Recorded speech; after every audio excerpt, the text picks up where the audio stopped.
Salam sejahtera untuk kita semua. Assalamualaikum. Perkenalkan, nama saya Agustinus Mone, NIM 2020 4151. Di sini saya akan menjelaskan tentang proses millet dough atau proses pengeluaran susu. Millet dough atau proses pengeluaran susu. Proses pengeluaran susu diawali oleh proses laktogenesis atau segresi susu berawal dari konsentrasi estrogen dan progesteron yang dipertahankan terutama oleh ovari dan plasenta selama kebuntinan merangsang.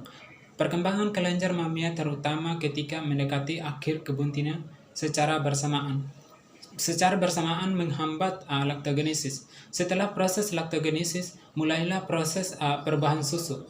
Proses pengeluaran susu merupakan suatu refleks sistematik di mana sisi aferen terdiri dari saraf-saraf sensoris dari kelenjar mamia, terutama nipel atau puting.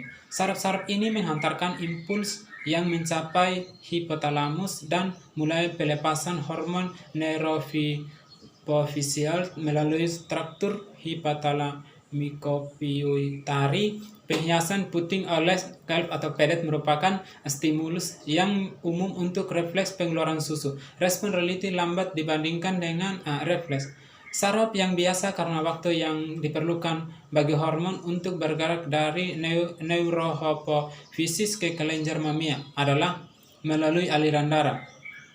Faktor-faktor yang mempengaruhi produksi susu. Yang pertama, faktor bangsa atau branch. Pada bangsa ternak digolongkan ke dalam dua bagian, yakni ternak bangsa besar dan ternak bangsa kecil.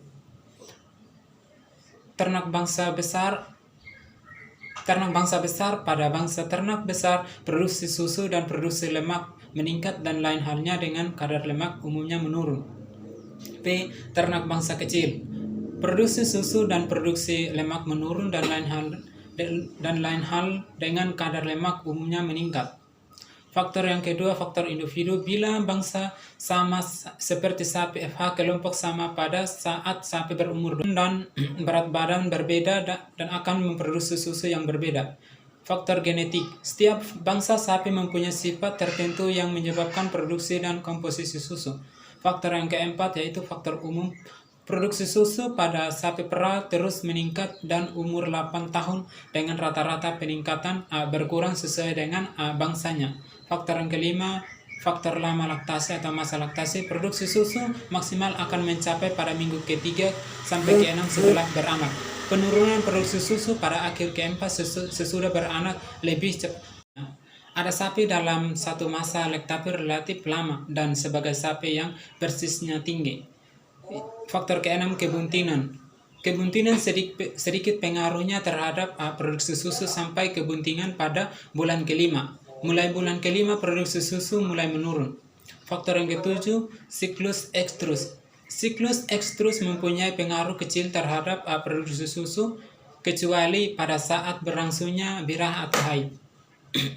Selama biraha produksi susu dan persentase lemak susu menurun karena erat hubungannya nafsu makan akan menurun.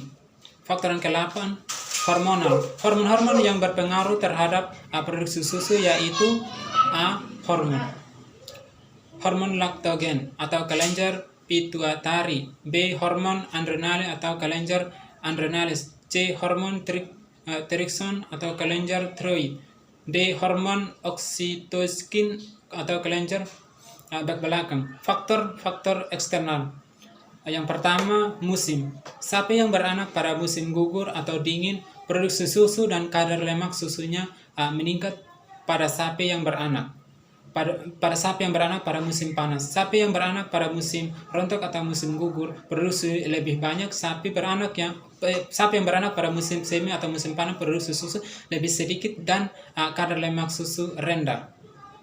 Sekian dan terima kasih dari saya penjelasan tentang proses millet dough atau proses pengeluaran susu.